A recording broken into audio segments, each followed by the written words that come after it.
Hello, good evening to our amazing change makers and social innovators across Africa and in the world. We welcome you to yet another amazing edition of the Social Impact webinar.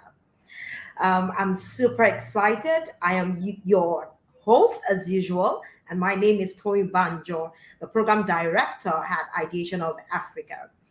All right.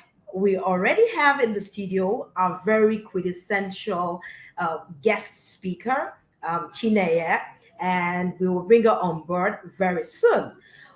Whilst we have everyone settle in, I would want to read in the comment section where you're joining us from. Share with us your name, your organization, and the part of the world. If it's Asia, any part in Asia, any part in Africa, Nigeria, Ghana, UK, US, Canada, just share in the comment section the name of your organization, your name, what you do, and where you're joining us from. Would love to read from you quickly. Thank you. So we're super pumped about tonight's session of the Social Impact webinar. And one thing about us, we ensure that every session is very different and is usually aligned with all of the set needs of our community members. So tonight's session is titled um, Revitalizing Global Partnerships for Sustainable Development to Combat Global Issues. And we're super excited that we have just the right guest speaker, guest mentor to do justice to this topic. Whilst we have her introduced in a bit, I would want to see the numbers go up a little bit. So I want you to click right now, copy the link, share the link in any sphere of influence community that you're part of, share amongst your team members, sound the alarm, make the announcements, encourage them to come on board, that the social impact webinar has started and they can't be found anywhere else other than this webinar. So I would want us to do that quickly. Whilst we do that, share in the comment section where you're joining us from. We would love to read from you. Again, top of the evening to all of our change makers doing amazing work, making sustainable impact across various communities in the world, and most importantly, within the African continent. So quickly, let's do that. Type in the comment section. Once again, share the link, like, comment, and also share the link within your sphere of influence. All right. So just before I bring on board our guest mentor, again, I want to read from you. So let's do that quickly. I know some of you are trying to settle in. You're also trying to type in the comment section. We're waiting. I'm waiting. And I'd love to read from you. So type in the comment section quickly. Would love to read from you. All right. So whilst we're having that done, I will go ahead to warmly introduce our guest mentor. And of course, I'm just going to take our recitation just before I have her on board. Chinenye Monde Anumihe is a development partnership strategist, grants administrator, and managing partner of the 44 Consulting Company. She has nearly a decade of international experience working in Africa, Europe, and the United States for businesses, governments, and nonprofit organizations. She is a Sustainable Development Goal 17 Partnerships for Development advocate with a passion for building and strengthening cross-sector partnerships to solve Africa's most pressing challenges. Chinenye is also a credentialed, sorry, let me take that again. Chinenye is also a credentialed blockchain technology professional and is actively focused on developing innovative ways to help both government, and civil society access alternative forms of funding through distributed ledger technology to achieve their development goals. Once again, we welcome on board a very amazing Chinenye Monde Anumihe. Thank you so much. It was super delighted to have you with us in the studio. Thank you so much, Toyin. Thank you so much, Ideation Hub Africa. I am honored. I'm really honored to be here. So I do look forward to this session today. Thank you very much. All right, just before I, hand over the baton to you and open up the floor, I just want to recognize one of our community members who is tuned in right now.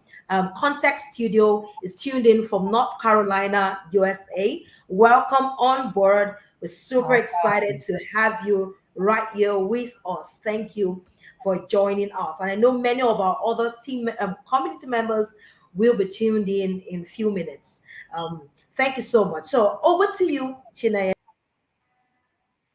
Absolutely. So thank you so much once again, everyone, for taking the time to join in. I really do appreciate your commitment, and I once again have to thank Ideation Hub Africa. This is truly a topic that I love speaking about. So I'm honored to have been selected to be a guest speaker, guest mentor today. So I'm going to take you through a presentation today, and if I at any point start speaking too fast or something goes over your head, please do feel free to drop a comment, drop me a message and say, could you slow down or could you go back to that? And you do have the opportunity to ask any questions you may have at the end. So definitely, I do look forward to hearing from you. I'm going to pull up my presentation now. Go ahead and get started. Actually, Twain, I think you pull it up for me. Am I wrong? There we go. Okay, so once again, just to introduce myself and introduce the topic, this is Revitalizing Global Partnerships for Sustainable Development to Combat Global Issues. And once again, my name is Chinenye Monde Anumihe. I am a development partnership strategist. And what that ultimately means is I work with a number of different types of entities from different sectors, and I help them strategize on how to create partnerships to be most effective, most beneficial to the most amount of people. I'm also a consultant, so I wear a number of different hats, and I have my own consulting firm, the 44 Consulting Company, and I'll speak a little bit more about what I do as we kind of go along. So I just skipped 2 slides. Okay, to give you an overview of what I'm going to cover today, firstly, we're going to look at the guiding principles and effectiveness principles for partnerships. These really form the basis, the foundation for partnerships. Then we're going to take a look at what multi-stakeholder or cross-sectoral partnerships actually are. I use those terms interchangeably, but whenever I'm referring to multi-stakeholder, I mean across the spectrum of sectors of society. Then we're going to have a look at the action steps or what Africa can actually do to maximize their partnerships to achieve their sustainable development goals. Then we're going to look at what specific targets we need to meet to achieve Sustainable Development Goal 17. So if you ever see SDG, the acronym SDG in my presentation, just know that it's Sustainable Development Goal. And then we're going to have sort of walk through key factors to strengthen multi-stakeholder partnerships. And lastly, my favorite topic, we're going to introduce blockchain as a tool for sustainable development. Okay, so many of us are very familiar with the United Nations, which is the largest intergovernmental organization in existence. They have more or less gotten a number of stakeholders to sit down at a table and agree on a 2030 agenda. This was preceded by the Millennium Sustainable or Millennium Development Goals, MDGs. Now they are the SDGs, and they have set a target of 2030 to achieve those goals. So right now, 2022, we are in the thick of it. We are in the decade to deliver or the decade of action. So once again, the international community has agreed to these goals or has agreed to this agenda because of the global nature or the international nature of the problems we're facing. When you're talking about poverty, when you're talking about lack of access to clean water, you're talking about income inequalities and the plethora of issues that the SDGs are looking at. These are problems that are global in nature, hence the need for an agenda that is global in nature as well. SDG 17 requires inclusive, or the SDGs in general require inclusive partnerships at the global, regional, national, and local levels. And these goals are built on common or mutually agreed upon principles and values. Once again, the agenda is universal and it impacts everyone. So we do require the participation and cooperation of sectors, of all sectors and all stakeholders across the board. Because sustainable development goal, I believe, is it kind of underpins all of the goals, because the goals are, they're very aspirational, they are lofty, and they are massive. When you're saying end world hunger and end poverty, these are huge, huge goals. And so sustainable development goals says, hey, we can't do this individually, we have to do this together.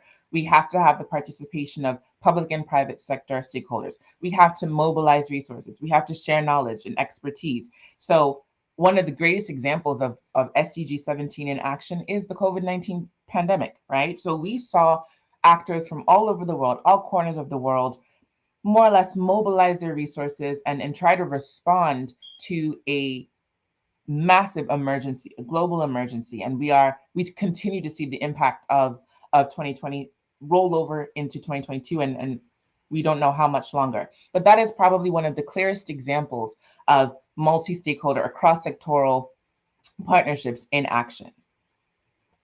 So to begin with the guiding principles for partnerships, firstly, identify mutual goals and objectives to build consensus. This is really step number one. You have to, different entities have to come together and agree on a clear set of goals that we can all agree on. There's no way you can disagree on wanting to make sure that clean water is accessible to everyone. You can't disagree on that. So it's easiest to build consensus when you have goals that are, and objectives that everybody basically will benefit from. Two, agree on accountability, right? So if everyone is responsible for something, you agree on accountability and you have a mechanism in place to assess that everyone is doing what they're meant to be doing. That's a guiding principle. Three, acknowledge differences.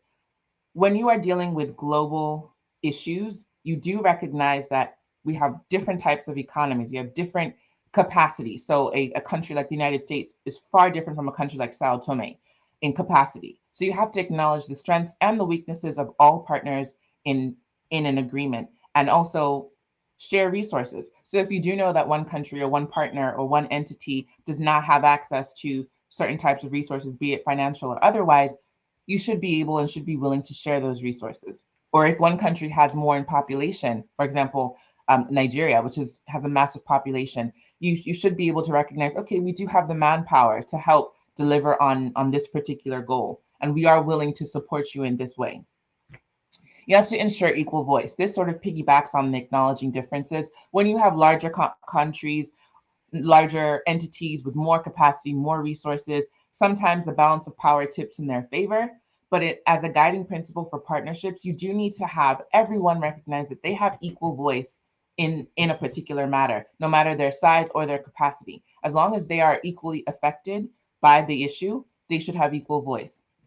Maintain open communication. This really is a no-brainer. There should be constant flows of communication in terms of, are we meeting our goals? Have we set our targets? Does everyone understand what their responsibilities are? Establish those key targets, of course, and agree on a timeline. What are goals if they do not have a timeline or some sort of deadline to meet them?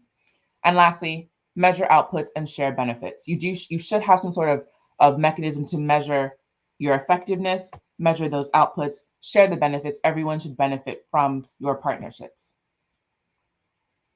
So the four effectiveness principles of development cooperation, those were agreed on in 2011 in Nairobi, Kenya by about 161 countries. The first is really, really important, country ownership. So in this case, countries set their own development agenda and development priorities, and the partners align their support accordingly while using country systems. Right now, the current development or the historical development paradigm has always been savior, damsel in distress. Africa knows this all too well. We have this long history of imperialism, this long history of having people come to save us when we were a flourishing region for several years, right? So now that you have this savior complex that's sort of inherent in development, that's posing a number of problems. Countries should have the ability to own their development agenda. They should set their development agenda. There is a such thing as a local context that is extremely important, and it needs to be relevant. And I'll give you an example of that. I was in a conference in Mauritius in 2016, and we were speaking a lot about the need to end single-use plastics and remove plastics all together. And now we need to use glass bottles to go and get water from our water dispenser that dispenses pH balanced alkaline water, artesian water. Meanwhile, in so many regions in Africa, there are people that rely on bottled water and sachet water for survival. So, how can you eliminate plastic when that is literally a source of survival for a huge population of people? So, you need to have countries that are able to lead their own agenda, set their own agenda, and it needs to be relevant to their unique context. You do not want to have conversations that are tone deaf to the realities on ground, which is why country ownership is so important. The second principle is focus on results. So development cooperation seeks to achieve measurable results by using country-led frameworks and monitoring and evaluation systems. This is piggybacking off of the last point. We really want to have countries lead their development agendas and focus on the results in their unique context. And that is really important because when you are trying to use results that are more or less, the scale doesn't really make sense. You're trying to use the same results for a country like China as you are for a country like Botswana. It's it doesn't work. And especially if, again, completely different contexts, different climates, different economies, there's so much difference between the two that there is no one size fits all model, and therefore the results won't be one size fits all either. So let the countries determine the frameworks and the monitoring and evaluation systems that fit their particular context. This is not to say that you cannot have guiding principles, which the SDGs are, but in terms of measuring results, we do need to have specific results or specific monitoring and evaluation mechanisms for each unique country. Inclusive partnerships. This is also a no-brainer. Development partnerships should be inclusive and recognize different and complementary roles of all actors. Once again, if you have a particular strength or particular weakness, another country or entity should be able to complement that with whatever they are able to offer. And 4, transparency and mutual accountability. Once again, once you have your own responsibility, when you have your own role, you can be accountable to one another and your respective constituents, which is really important because one of the flaws in our current international development, sustainable development field is this accountability mechanism, which I will talk about a little bit later as well. I'll take a break for a second to make sure I'm not going too fast. Okay. No, you're not. We're following through with you. Okay, so what are multi-stakeholder partnerships? And once again, I use the term multi-stakeholder and cross-sectoral a lot because in my sphere, in the space that I work in, I do work across sectors. So multi-stakeholder is not just entities in the same space, it's entities across all sectors. So what are they? They are voluntary associations between different stakeholders such as civil society organizations, the private sector, philanthropic organizations, and international organizations. And once again, the UN General Assembly defined them also as relationships between various public and non-public parties in which all participants agree to work together to achieve a common purpose or undertake a specific task. So why are they necessary? There is a very common saying, nothing about us without us. And what that ultimately means is if you're going to have a discussion at a table about agriculture, why are there no farmers present? Why has there not been the voice of agriculturalists informed that there was this meeting? So the idea is that if you're going to set policies or if you're going to create programs that are going to affect a particular group of people, they should be involved in the decision-making process. They should have a seat at the table. So that's important when you have multi-stakeholder, multi-sectoral partnerships to make sure that everyone who is going to be affected by these policies or by this program or by this initiative is involved in the design process and the execution process. Promote open dialogue among different stakeholders on an equal footing, thereby promoting the paradigm shift from aid to development effectiveness. Like I mentioned earlier, the historical image of development has been savior, damsel in distress. your country or your entity or you group of people need help, and therefore we are going to come in and save you. That needs to be buried, right? So we need to move from this aid assistance paradigm to, you know what? Development is important because it affects all of us. It benefits all of us. And that's why we emphasize mutual benefits so much. It means that your success is tied to my success. And your anything that is a problem for you is also a problem for me and should also be a problem for me. Promote mutual accountability. I think I've said this several times now, making sure that we're all accountable to one another, that what you're not doing, again, affects me, and I would want you to hold me accountable as well. Private sector technology and innovation can provide better public services through improved operational efficiency. One thing the private sector does incredibly well is minimize costs, maximize output, maximize profit, right? And they are extremely operationally efficient and they are successful in doing so. So one thing multi-stakeholder partnerships does is it brings to the fore those strengths, especially from the private sector. And that is something the public sector and other sectors can greatly benefit from. Ensure transfer of skills leading to national and local champions that can run their own operations. This is, again, a complete shift from this paradigm of let me come in and help you and then never teach you, right? So that is the whole give a man a fish, teach a man a fish. Is it adage? I think it's called an adage.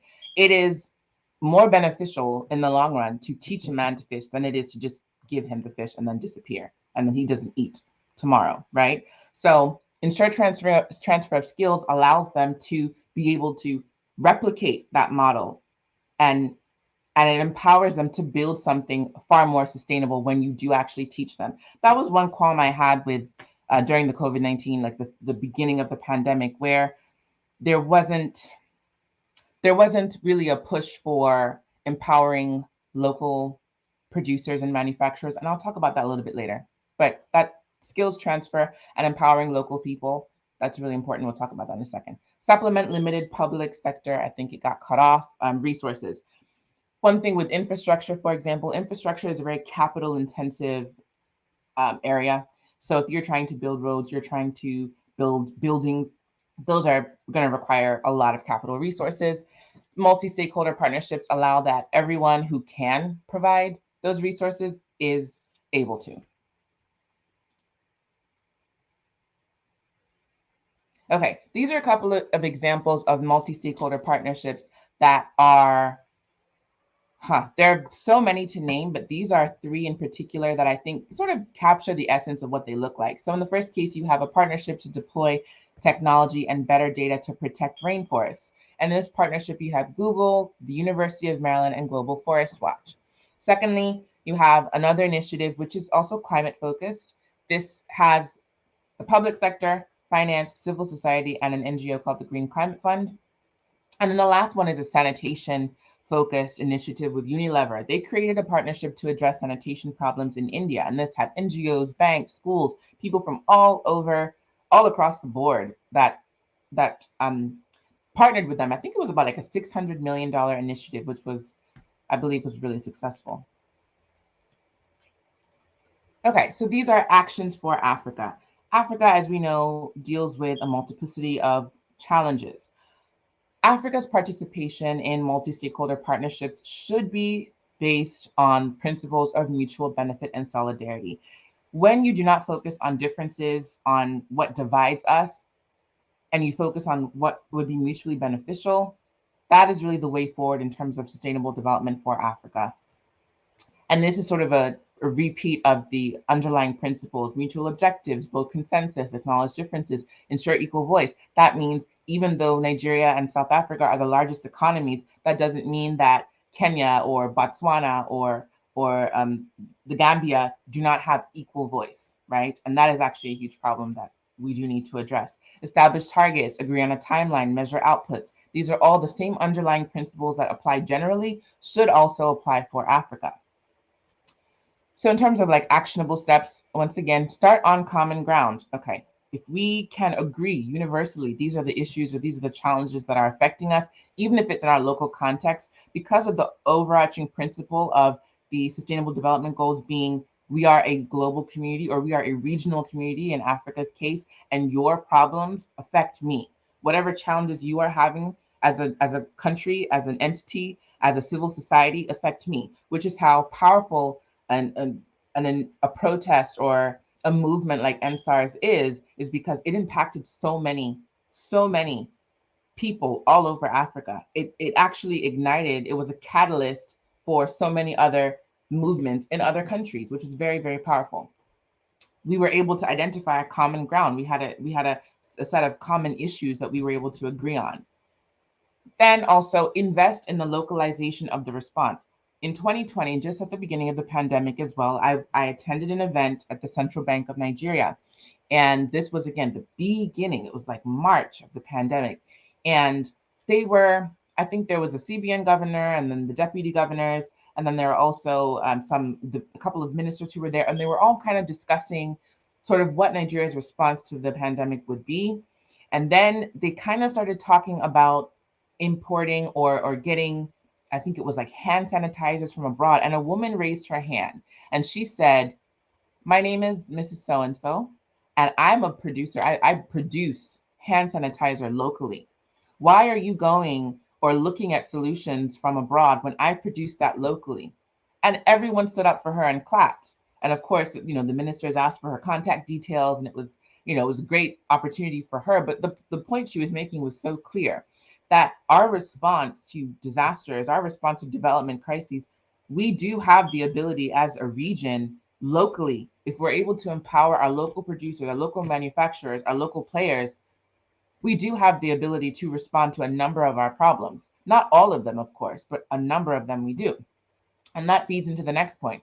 Encourage local actors to invest in local supply chains and maximize local content. I said local like 3 times, but it is so important because when you have these tone deaf ideals or these policies or these ideals that are not sensitive to the local issues, people who are in that context are in the best position to tell you what's best for them. If you go to someone who's bleeding with a gunshot wound with a band-aid, that it's clearly not going to be as effective as if he says, "No, I need you to remove the bullet from," that type of thing. So encourage local actors, meaning if you are a person from Ethiopia, if you're Ethiopian and you're not investing or you're not using your power with your wallet to buy and sell or to buy locally, then you are actually not helping this local content. If you are using your purchasing power to buy foreign products only, if you go to the grocery store and you see an Ethiopian hand sanitizer and then an American one, and you're refusing to purchase the Ethiopian one because you feel it's inferior, then you are contributing to this same paradigm of outside is better or foreign is better. And that's a conversation in itself, but it is also a problem. Convene. Convene is, of course, gather, have conversations, and these happen all the time. We're always holding conferences, summits, forums, and events like this, for example, to ensure that everyone's voice is heard. And these are platforms that are given to ensure people's voices are heard. And that also feeds into the last 2 points. Engage development partners, engage private sector players. There are so many development partners, so many funds, endowments, so many non-governmental organizations that are raising funds and do have access to financial resources and are willing to support Africa's initiatives and support Africa's sustainable development agenda, the local one, not the global ones, the local African sustainable development agenda. Of course, private sector in Africa, very, very powerful, massive opportunity to allow private sector players to manufacture equipment, provide supplies, provide big data support, provide logistical support. It is almost unrealistic to expect that the public sector has enough capacity or resources to address all of our issues. So this is actually mission critical for development in terms of Africa. And again, shift the approach from responsive to proactive. If there's one thing we should have learned from the pandemic is we should not respond only. We should be proactive to be able to prevent some of the issues that we had and that we've witnessed. So we should not have to put so much pressure on our health systems or put so much pressure on any system for that matter. We should be able to cushion the impact for the next global crisis.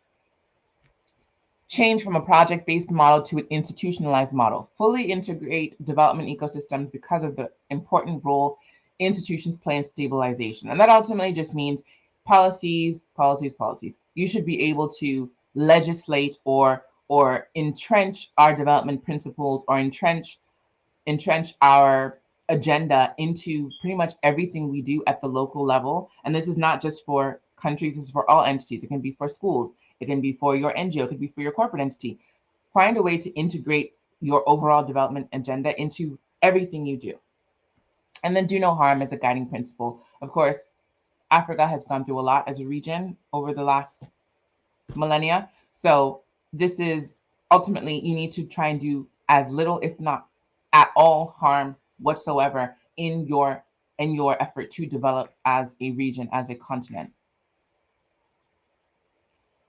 So these are the Sustainable Development Goal 17 targets. I won't go through all of them because you can find these on the Global Goals websites, but these are basically action points as well to ensure that we achieve this partnership, mobilize resources, implement development commitments, well, commit to begin with, and then implement those commitments, assist developing countries in attaining debt sustainability, and it goes on and on. These are overarching targets or ways to really achieve this global partnership to address our development issues. And again, I'm bringing these up because it's not that we don't already have an agenda, but the objective of this presentation is to revitalize that commitment, right? Is to breathe new life into it and to remind us of the things that work and don't work. And I think this is a really opportune moment because we are still in the pandemic, but definitely post emergency COVID-19 emergency. And we don't know what the future holds, but we do have an opportunity to sort of reflect on, hey, remember those goals we agreed on a few years ago? How's that working for us? Excuse me. Okay, so the key factors to strengthen multi-stakeholder partnerships. Once again, some of the main weaknesses that we are experiencing with partnerships is the lack of accountability. That is because there's a discrepancy between the ambition amongst parties. So there may be more parties that are more enthusiastic about ending plastic pollution and more enthusiastic about gender equality and more enthusiastic about particular goals. Whereas there are parties that are like, well, you know what, we're just trying to, we're just trying to get it through this decade.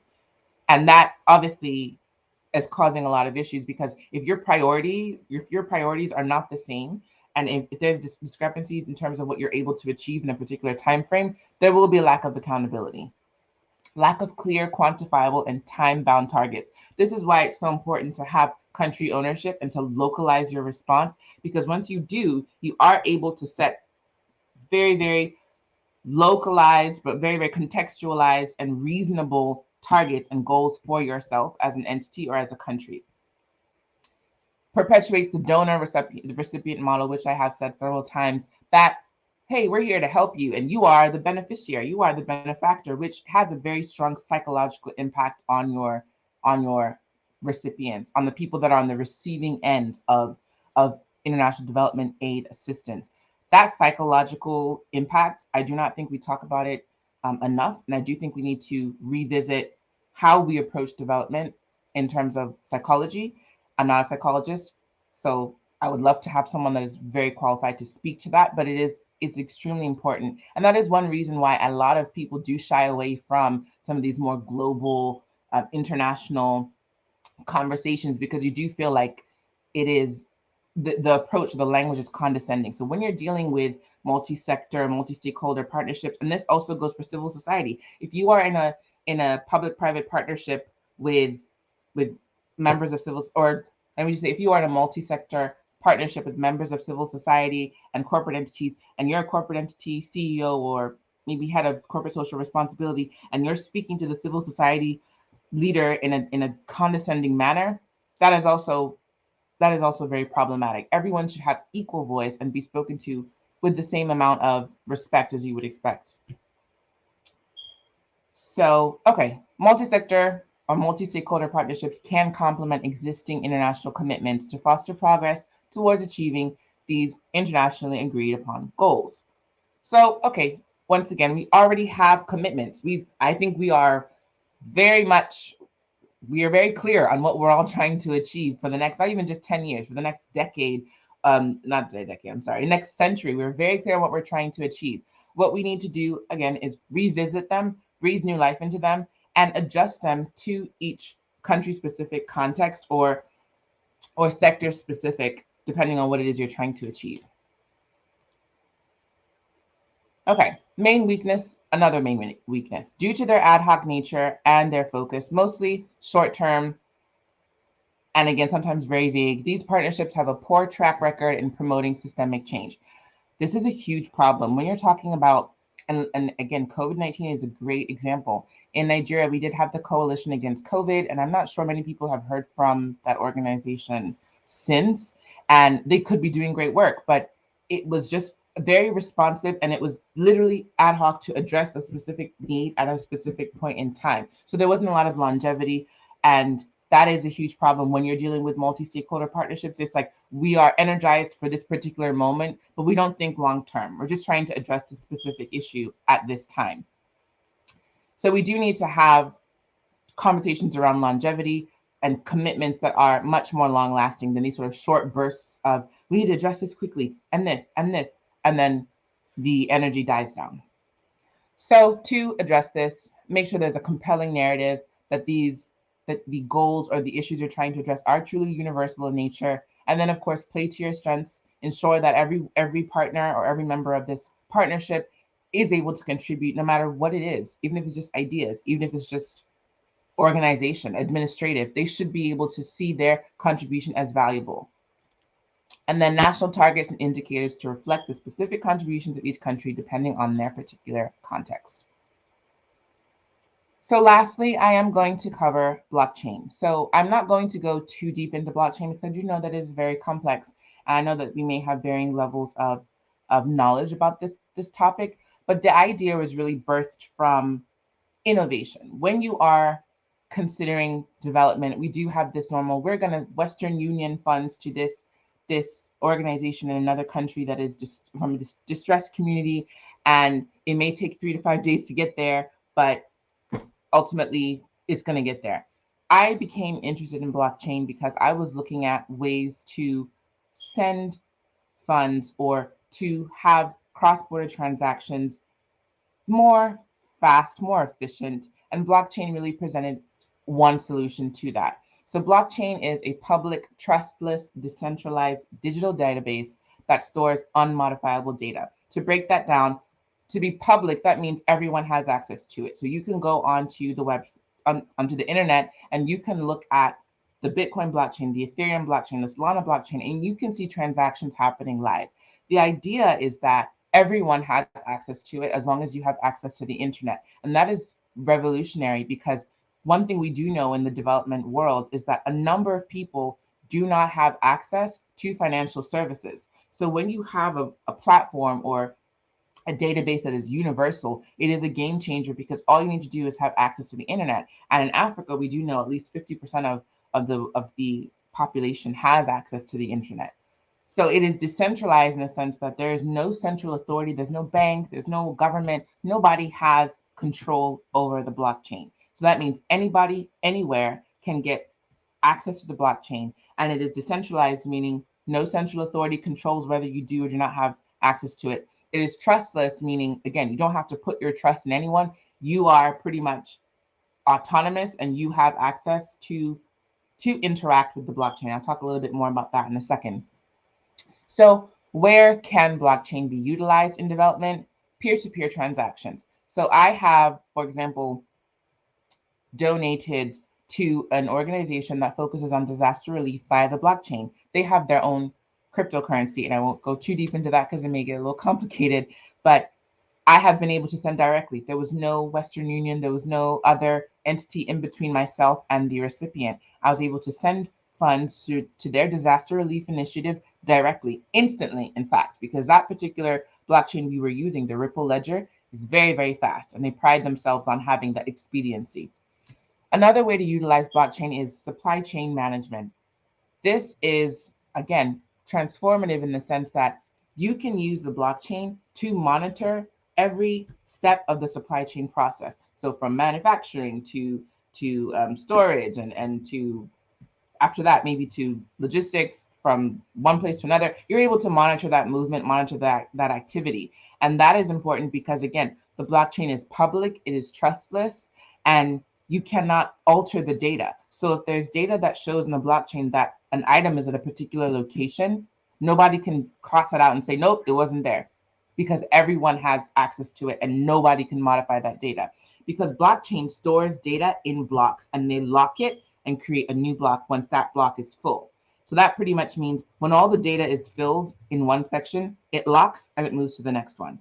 So when you want to go back and get information, you don't have to wonder, oh, did someone make a change? Is there an error? There's no errors, because not no errors in terms of record keeping, because the blockchain allows that to be protected and it's secured and it's unmodifiable.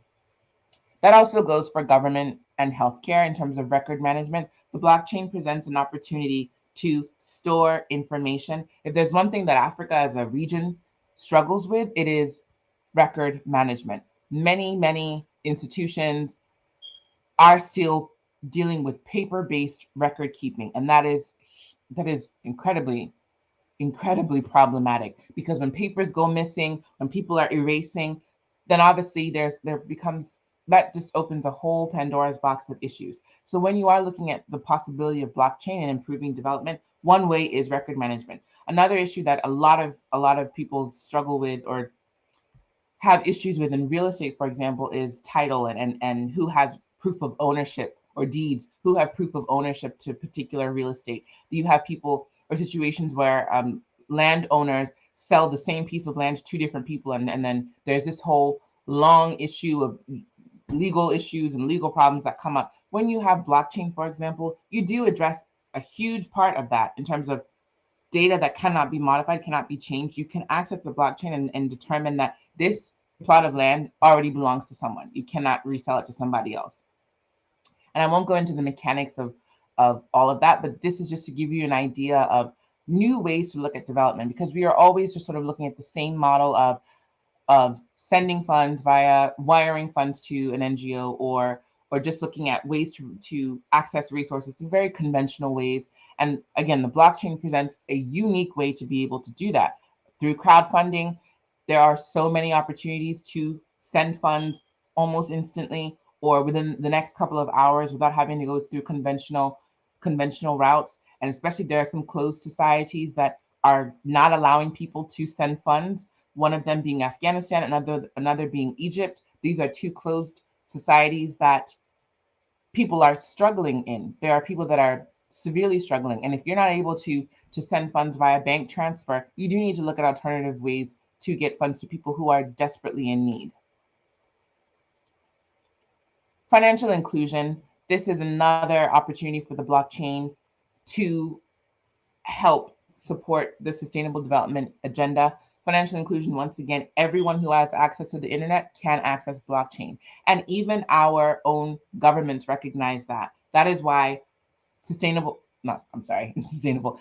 bank digital currencies, or also CBDCs, are such a huge topic right now.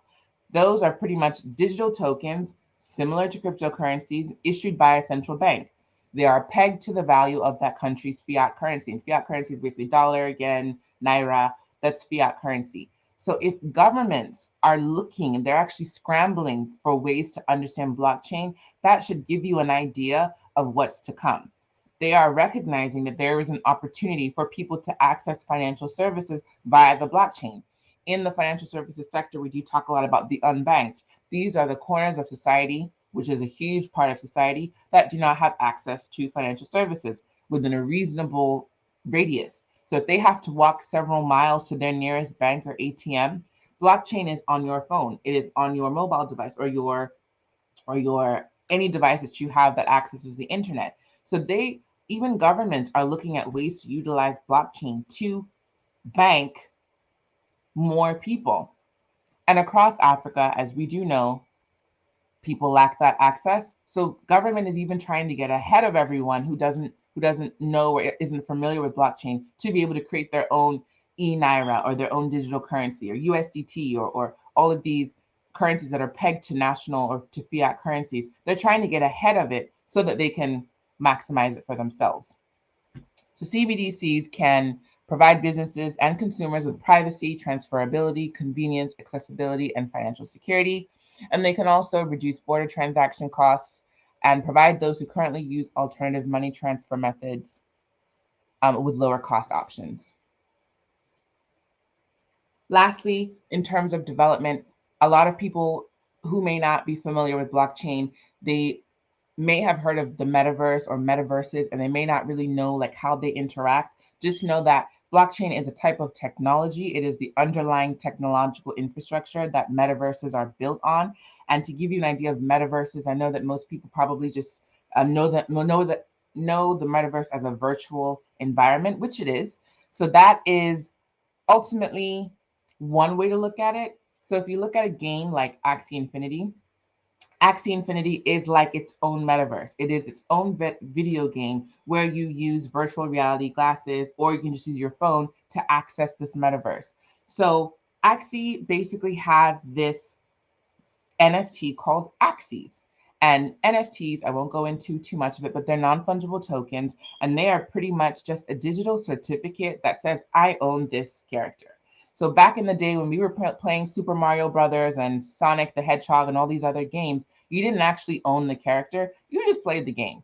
But this time around, you are now able to purchase and own that NFT and play those characters or play those NFTs in different games. So Axie Infinity has its own world, this own metaverse, and its own characters, which are NFTs. But the way they were able to introduce financial inclusion is seen in the case study of the Philippines. In the Philippines in 2020, it was devastated by the pandemic, as was so many other countries.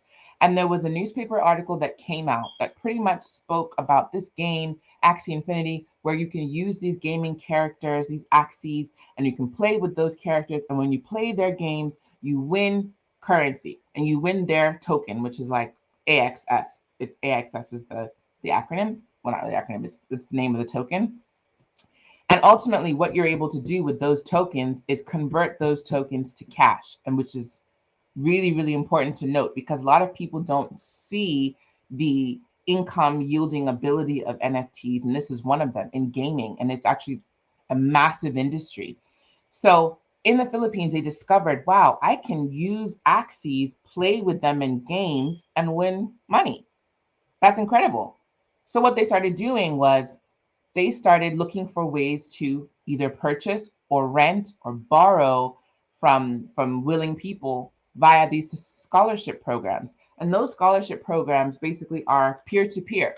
So if I'm in Australia and I own an Axie, I can have someone from another country, let's say from the Philippines, for example, and the person from the Philippines can send me a message and say, "Hey, I'm really interested in playing this game. Can I rent or can I borrow or can I use your Axie? I will play this game and we can split. We can have a profit sharing model of 50-50 or 30-70 or whatever. And I as a peer and you as a peer, I can say, yeah, let's do it. I'm not very good at this game. You can use my Axie and play for me. So at the time, Axies were maybe like $10, but for a large population of people, that's very expensive. So someone would now lease out their Axie or basically have a scholar use their Axie to play Axie Infinity games, earn coins, and they would share the proceeds or share the profit from that. So the idea really is there was another way to build your own income. And if you look at the Philippines now, it is the largest market for NFTs, specifically for Axie Infinity NFTs. And a number of people have built a very sustainable income on playing Axie games with NFTs. So when you're looking at approaches to development, a lot of people probably wouldn't think about gaming and NFTs, but there actually is a huge opportunity to utilize the blockchain to allow people to be included financially. And that's also important because if you're able to access those types of opportunities, you're also able to trade. You're also able to utilize exchanges because ultimately, if you're earning tokens in a game, you need to have that converted to the national currency of the Philippines, or you need to have that converted to the national currency of your respective country. So now you have access to financial services, something that you otherwise would not have. So we need to look at non-conventional, but also very, very useful and democratize ways to build financial inclusion. And this is really one of them. And lastly, there is a growing demand against mainstream investors for impact focused and socially conscious instruments that match their risk appetite. One thing we do know globally, everyone is not just talking about sustainable development goals, they are also talking about corporate social responsibility and economic, social, and governance initiatives. Right now, there are scores. There's a whole scoring like criteria. It's actually now like a badge of honor how well you're doing in terms of ESG or in terms of SDG goals. And I think that's actually pretty incredible in terms of entities all over the world, people, NGOs, corporates, governments looking for ways to improve their scores, their ESG scores or their SDG scores. And a number of people now are looking for impact focused investments. They are looking for ways to use their money for good, and I think that is an admirable thing, and there is an opportunity. One thing that I did learn about while I was working at a Nigerian securities exchange is the avenue of the debt capital markets and financial instruments such as green bonds, blue bonds, brown bonds. And green bonds were specifically focused on climate issues, blue bonds similarly as well, water focused climate issues, brown bonds in terms of energy transition. If you no longer want to just have this CO2 score and the stigma attached to you being this massive CO2 producer, you now have opportunities to raise funds via the capital markets to support your transition from brown to green. And then you have DAOs, and these are decentralized autonomous organizations, basically communities of people that are pretty much agreeing to use their funds to do different things. I'm part of several DAOs. One of them, we basically vote periodically on the charity or the cause that we would like to support with our funds. So we pull together our funds on the blockchain, and we're like, again, it's all transparent. We're able to see how the funds are being used, and we get to vote together and choose these specific initiatives that we want to have our invested funds used towards. And as I mentioned, this charity-focused cryptocurrency called XQK, where they utilize the Ripple ledger to send funds to people in disaster-stricken countries, specifically earthquakes, which is probably why it was called XQK. It's supposed to be like earthquake, but they don't just focus on earthquakes. They're also focused on education, on children that are lacking access to clean drinking water and other issues like that. So these are just sort of a taste tester to give you an idea of the ways in which people need to consider innovation in development and not just focus on the same traditional conventional methods and models that have worked but are ineffective for so many groups of people. And to conclude, I'll just quickly summarize with these 2 points. The SDG 17, Partnerships for Development, is arguably the most important goal. It focuses on the means by which we achieve all other goals. And we need to revive this stakeholder, multi-stakeholder, multilateral, cross-sectoral partnership model. And it has to be based on mutual contextualized goals, unique to, and specific to the areas that are most affected. They need to be beneficial, there needs to be responsibility and accountability, and they need to be innovative. They have to utilize different methods, one of them being smart technology. And this is how we really do address these complex challenges. And that brings me to the end of this presentation, and I am happy to answer any questions you have. Thank you so much, Chinenye. It's really been a very insightful session with you. We're really grateful to you for a very brilliant presentation, walking us through innovative ways to build sustainable development. And I just love how you were able to expound a little about the importance and the value addition of blockchain technology to sustainable development. Yeah. Just whilst we're awaiting, that our community members share the questions in the comment section, Mhm. my very first question to you will be you shedding more light as to the decentralized um, autonomous organizations, the DAOs.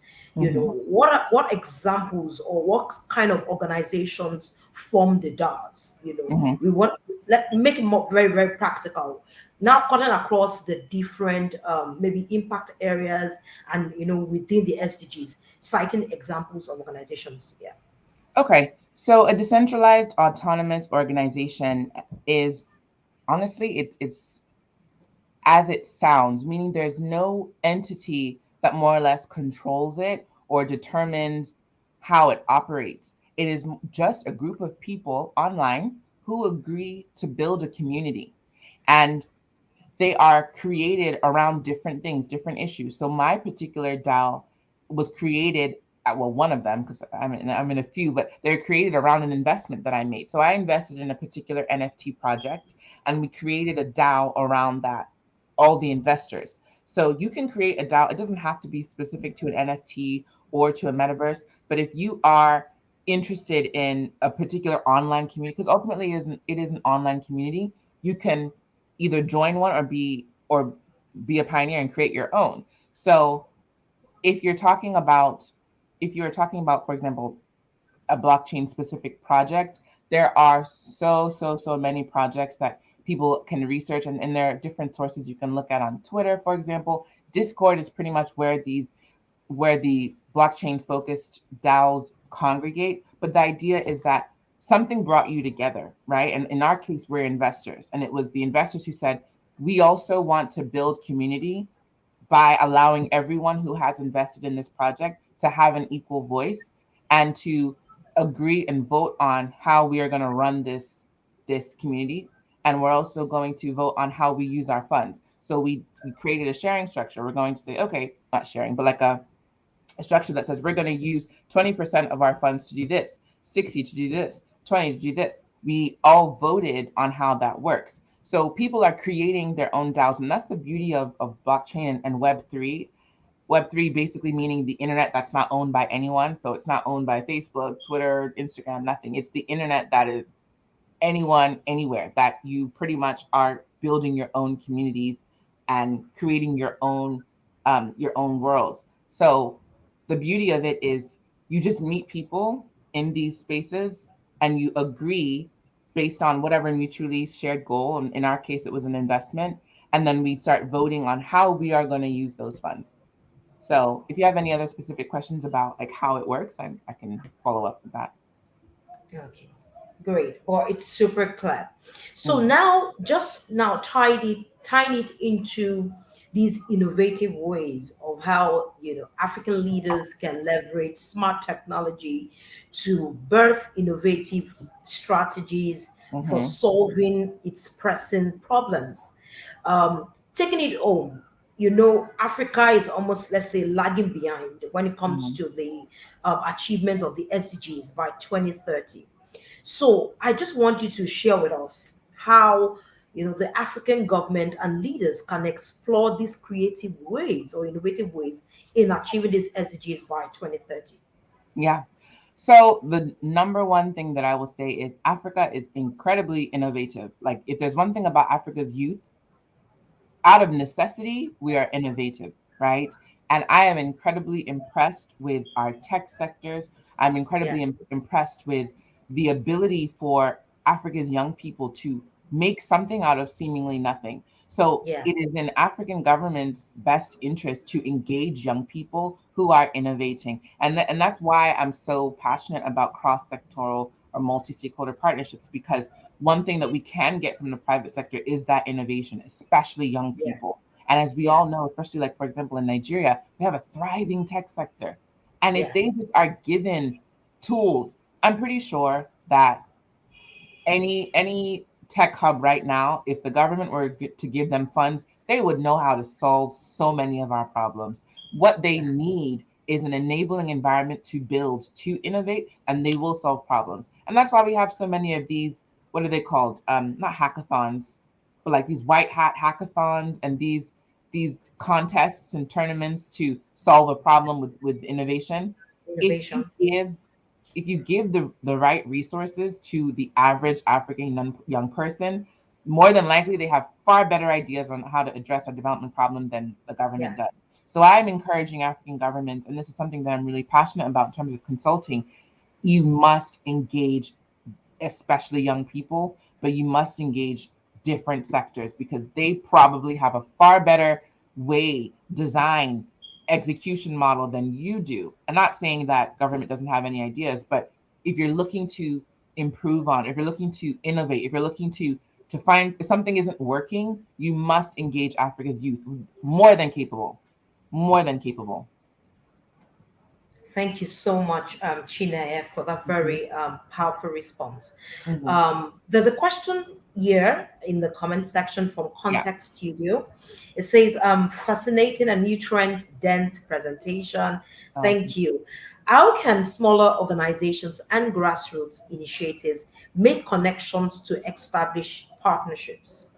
Okay. So one thing, one thing that I would say is, firstly, I mean, and this is probably really like an obvious starting point, is identify what you need the partners for, because that will determine who you approach. So if Very you true. are a smaller organization and are you have particular set of technical skills and it's just financial aid you need, then there are specific organizations that work, in that specific area. So for example, I work with an endowment, and the endowment purely send funds. We do not do any implementation. We don't do any execution. We trust all of our grantees, all of our partners to execute entirely on their own because they have the skills, the knowledge, the local content, all of that. So if you're looking purely for financial support, then you would look for endowments and funds and all of these organizations that have application cycles periodically or quarterly. For example, the endowment I work for is focused specifically on democracy building. So we have quarterly application cycles. So that's for finance specific needs. But if your needs are, maybe you need more technical skills, or maybe you need maybe more strategy, or maybe you have a different type of need, that would determine who you approach. But I know that this sounds very, generic, but research is really the most important thing. I use LinkedIn as a resource to find the type of person or the type of entity that I need, that I'm looking for a partnership with. If I know that I don't have skills in a particular area, I'm going to look for someone who's skilled in that. Even though I'm passionate about Web3 and blockchain, I'm not a programmer, I'm not a developer, and it's not my space, but I do know that there are people who specialize in that, and I am all Yes. for delegating responsibility according to who is best skilled at that particular thing. So I use platforms like LinkedIn, I use platforms like Twitter, Discord, and all of these other channels to find people who are more skilled in those areas. But I know that there are challenges. The internet is massive. Sometimes it's overwhelming. So what I do, I look for conferences, I look for seminars, I look for events that I can go to. And more than likely, you're going to meet if it's like specific to maybe a topic. So for example, at the end of September, there's a government in blockchain conference that I'm going to. And that is an example of a place where I might meet someone who has skills that complement my skills, or who has skills that will complement or serve a need or a purpose in a project that I'm looking to work on. So I position myself accordingly by looking for those opportunities to go to events where I meet someone who may be able to help me, or who may be able to provide a resource that I need. I love it. I love it. I love how you have emphasized the power of positioning Yeah. and the power, yes, the power of positioning, also the power of networking. So, also networking in line with your values and the sort of problems you are seeking to solve. So there Yeah. must be that alignment so that you are not falling into a mismatched partnership that does not serve your vision and eventually does not serve the end goal that you intend to achieve. Thank you Yeah. so much, Chineye. All right, so I want to also ask a question. Now, this is lining up with the SDG 17 partnership for the goals. There's a question from one of our community members, which goes first. Is it true that Goal 17 is the pathway to achieving all the SDGs in 2030? If yes, how can we leverage Goal 17 across Africa? I know you have shared insightfully about this, but you Mhm. can just shed more light about it. Yes, absolutely. And I'm going to refer back to the COVID-19 pandemic. If there was anything COVID did, it exposed our frailties, our shortcomings, our ineptitudes. If it did anything, it exposed how unprepared we are as a continent in many ways for that magnitude of disaster. Our healthcare systems were overwhelmed in so many ways, and it was very scary to wonder if not that each of us took responsibility for ourselves and played our own part, as we say, it could have gone far worse, right? Very true. Similarly, if you even go back to the Ebola virus, the way we swiftly, you know, contained that issue, we all played our own part. So one thing that we need to do, reflect on, is how quickly private sector and public sector mobilize to address the needs of our particular context. And I say our particular context because, again, I do not support one size fits all model for development at all. I do Very true. believe in individual regional context and local context as Yes. well.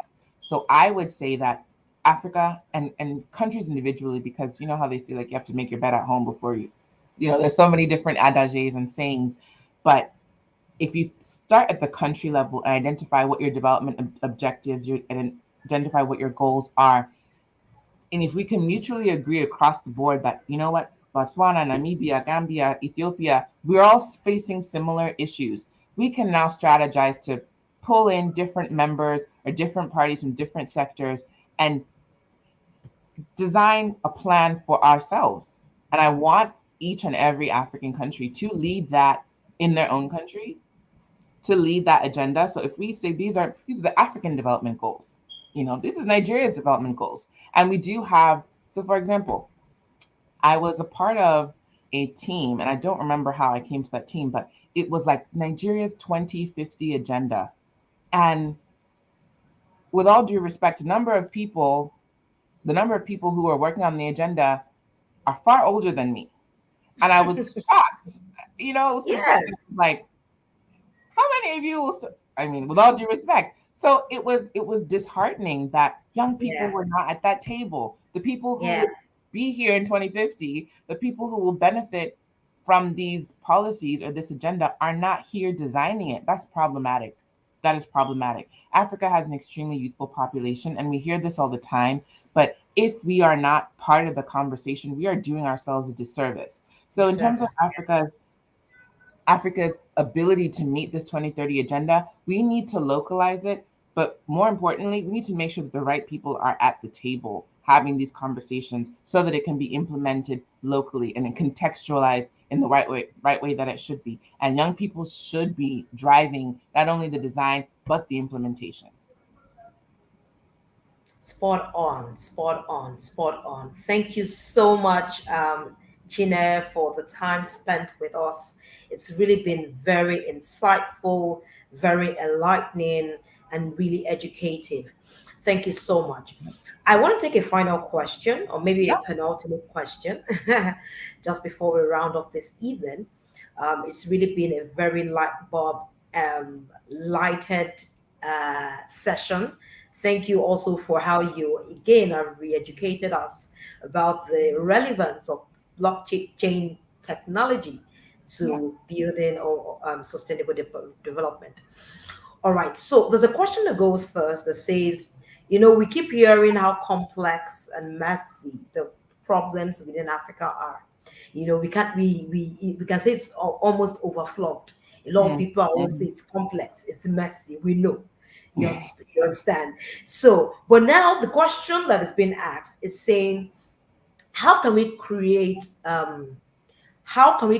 like maybe a global need for integrated solutions across Africa? And that's what you already were sharing as to how different African countries can come together and say, hey, we're going through similar crises or similar challenges across the education sector or across the financial sector, and then put heads together and try to solve it.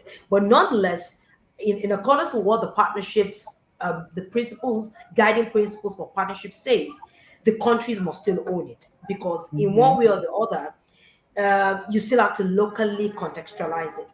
Now, Yeah. this question is just again asking that, can there be a more sustainable approach, to integrating these solutions? Yes. Hmm. That's quite a question. a more sustainable approach to, to integrating solutions into the African context. Hmm. Yes.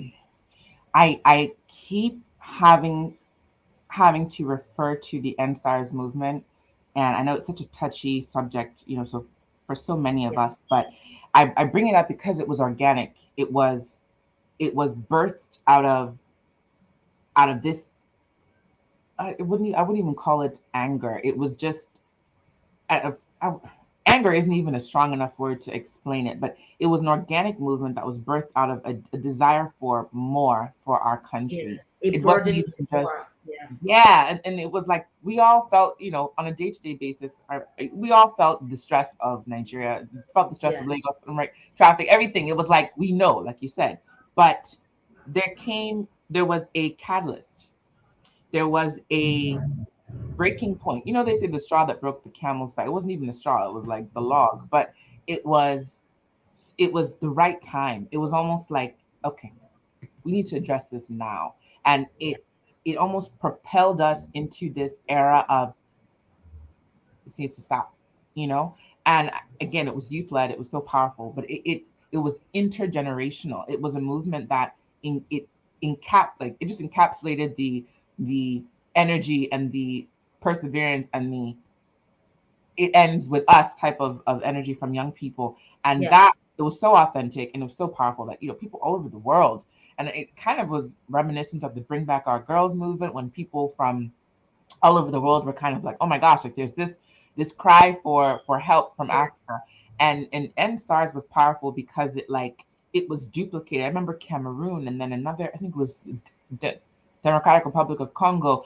They kind of they sort of saw Nigeria and was like, you know what? Us too. And they were so inspired by us.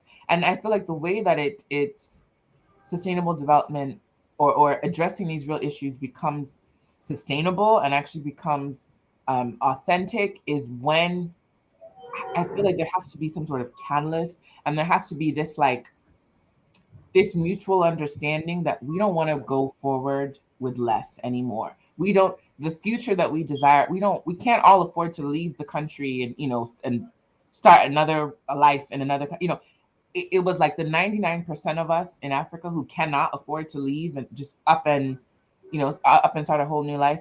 We this is our home. This is what we have. There's nowhere else that we can call home. And I just Yes. feel like the way you integrate it is when you really reflect and you're like, this is a matter of life and death for so many people. And you take ownership when you realize that this is a matter of life and death.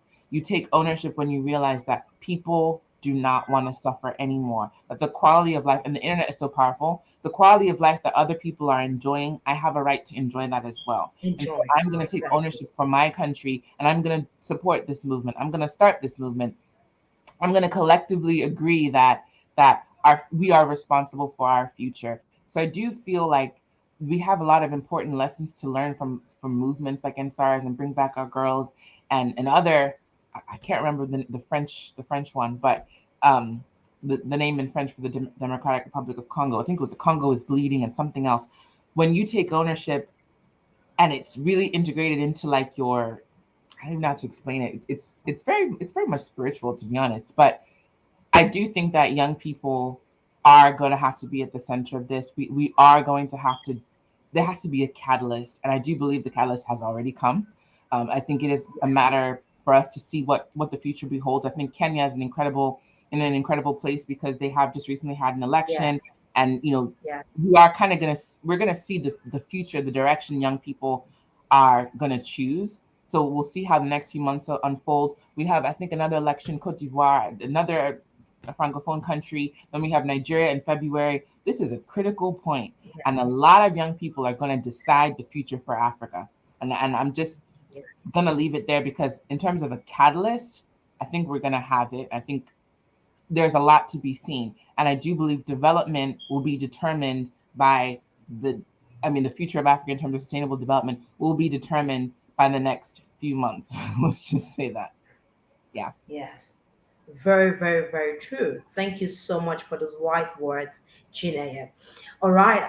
Just before I let you share your final words with us, I would just want to again um, excitedly congratulate everyone who has tuned in tonight to join us to really glean from the wisdom of our guest mentor into understanding the pragmatic ways of revitalizing global partnerships for sustainable development to combat global issues. And she really has dissected this topic, cutting across, running us through the guiding principles, having an in-depth understanding about the development agenda and the importance, the pertinence of multi-sectoral, multi-stakeholder partnerships, and also what the action targets look like for us in Africa. And even taking it, just take eating the nail on its head, she began to show us, very smart technological ways with which we can make sustainable development happen. And I love that with what we have learned tonight, everyone can go back to say there is one little thing that I can do differently, to really revitalize global partnerships, within the context of my work and whatever impact issue or area I am, playing in, or the impact problems I'm solving. Thank you once again, Chinaya. Just before I let you share your final words, Yeah. I want to encourage every member of our communities, our community rather, who is currently tuned into, again, subscribe to the Social Innovation School. The Social Innovation School is our own little way of giving back to our community, and to just let you understand that it's not enough to be passionate about solving a problem. You really have to take your skill, your competence to school and ensure it's properly refined for you to grow the capacity and the resourcefulness to solve those problems. And that's why within the ecosystem of the Social Innovation School, we have, curated a robust curriculum that is very immersive and for African social innovators and change maker. And we say to you that to truly impact, you must create systems, that are sustainable and capable of producing the results of change. So therefore, we're saying take your burning desires to school for refining. And just to lay more emphasis on this, I will be playing a very short video from our executive director. Thereafter, we will then have Chinaya share our final words with us. All right.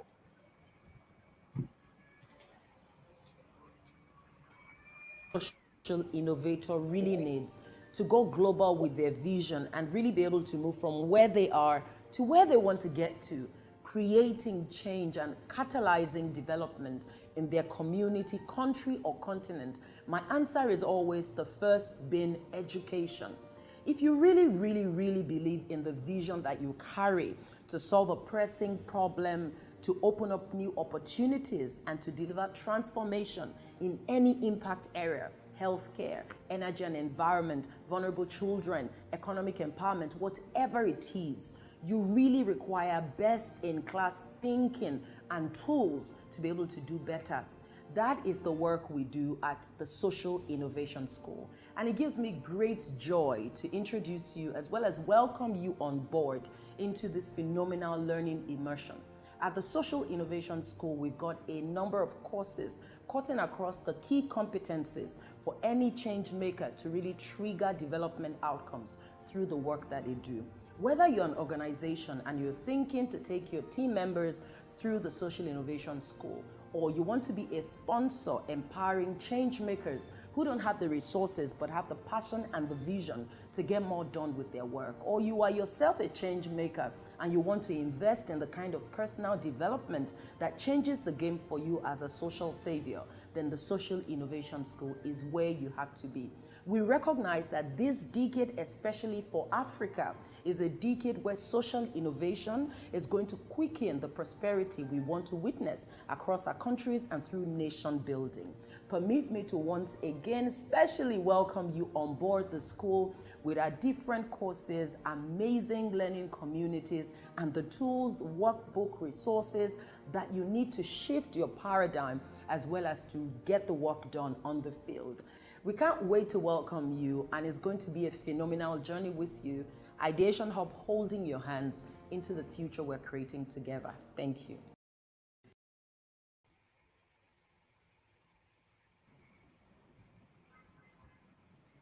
Thank you so much, Chinenye, for being with us. Once again, I say click on the link in the comment section right now. And of course, you can learn much more about what the different courses entail and how you can enroll. Over to you, Chinenye. We just want to hear your final words with us tonight. Sure, absolutely. To be very honest with you, I don't really have any final words. I think DDK is someone that I've admired from afar. I think she's Oh, fantastic. thank you. Absolutely fantastic person. I've tuned into a couple of Instagram lives. So much depth of knowledge and so much to learn. And I think really piggybacking off of the video, I do encourage people to consider social innovation schools and programs where you really learn how to maximize your impact, scale your impact, and Yes. as Context Studio mentioned, how to form partnerships, how to develop, and you don't have to go this far and create stakeholder. One thing that I do is I create stakeholder matrices, and I basically assess who the stakeholders are and the power dynamic and who may be most influential towards this particular problem or decision. You do get to learn things like that, and it's very powerful, very, very useful in your day to day to be able to target. That really is what strategy is. You basically determine Yes. what's the best way to achieve this particular outcome. So 100%, I think Ideation Hub Africa does exceptional work, and I think the School of Innovation is even better of a way to end this. Learn how to refine your skills. I know many of us are already change makers, are already nonprofit leaders, civil society leaders in our own rights, in our own respective contexts. But refine those skills, or even just refresh those skills. Fantastic, or refresh your memory. Fantastic opportunity to do that, and I do 100% support that. Thank you so much, Chinenye. Chinenye, share with us briefly what ways could our community members interact with you or get to connect with you? What Oh, ways concerning absolutely. your social media platforms? Absolutely. Why not? So you can, I'm mostly on the big platforms that I'm pretty sure many of us are on. I'm on Yeah. Instagram at c.l.monde, Monde. I am on Twitter at clmonde. And I put up my email, chinea at the44consulting.com. I'm more than happy to respond to you. If you have any questions you want to ask me privately, anything that maybe you wanted clarity on, feel free to message me. I would love to chat more with you. Thank you so much, Chinenye, once again. It's really been a very insightful, mind blowing, mind shifting session that you have taken us on. And really, we're just going back to really, again, sip in the wisdom, one after the other. Again, Context Studio is saying thank you all. She's been here with us all through, and I I know many appreciate other people, yes, are connected. And she's connected all the way from North Carolina, USA. Really, we really Thank you so commend you. much. Thank you so much, Chinenye, for your time. I also know that you're tuned in from outside Nigeria, outside Africa, and you Yeah. you could still make out time to be with us today. We don't take this for granted in any way. So our community members were saying, join us this time next month for another powerful edition of the Social Impact Webinar. We have so much more in store, particularly in line with um, the current era that we are in as a nation. In terms of the politics, and we're on the verge of a new election year. So we have something really sizzling, that we have in the burners, and we want you all to just keep your fingers crossed and keep your notifications turned on, because September promises to be a month to remember. So really stay connected. Continue to interact with our different social media platforms.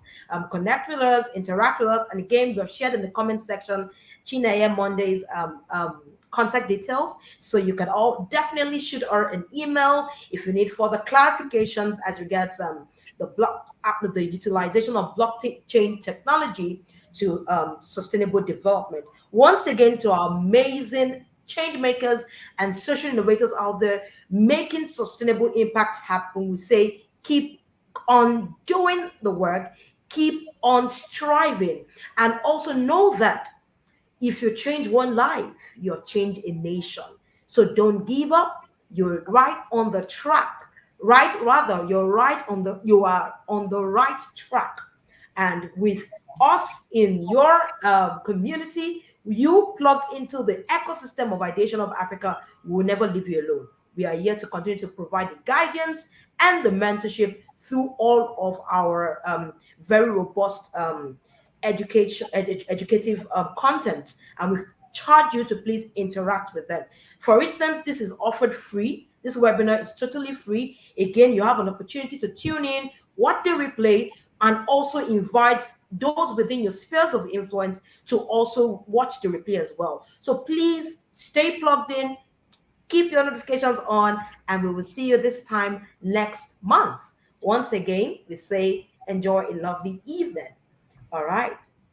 Thank you so much, Tony. Bye-bye.